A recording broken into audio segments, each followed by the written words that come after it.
علی محافظ رسول بن رہے ہیں. اور جیسا میں نے کل کہا کہ یہ رسول کو، یہ علی کو اپنے باپ ابو طالب کی میراث ملی. دیکھیں قرآن نے ایک اعلان کیا وما کنت متخذ المضلین عضدا، یہ قرآن کی آیت. اے حبیب تمہارا اور موسیٰ کا معاملہ الگ ہے، تمہارا اور عیسیٰ کا معاملہ الگ ہے، تمہارا اور نوح کا معاملہ الگ ہے. تمہارا مددگار میں کسی گمراہ کو نہیں بناؤں گا. موسیٰ کے لیے آپ کہہ سکتے ہیں کہ جی وہ تو فرعون کے محل میں تو وہ بھی پروان چڑھے، وہ موسیٰ.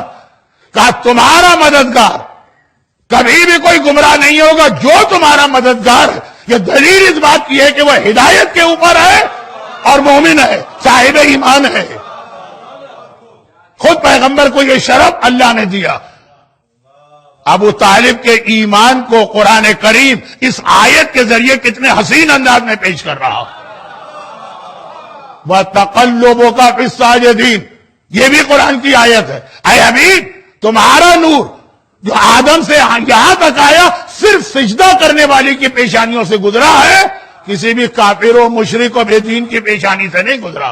ایک ایک چیز کی مجھے وضاحت کرنا تھی لیکن اب وقت بھی دیکھ رہا ہوں اور جو میرا اصل موضوع ہے. لیکن علی آج ہی 27 رجب کو ہی محافظ رسول بنے. یہ خطبہ قاسیہ کا آخری پورشن دیکھ لیجئے گا، واقعا آپ کو ترجمہ پڑھنے میں بھی ایک مزہ آئے گا. 27 رجب کا منظر آپ کے سامنے آئے گا. برحمتک یا ارحم الراحمین وصلی اللہ علی محمد وآلہ الطاہرین.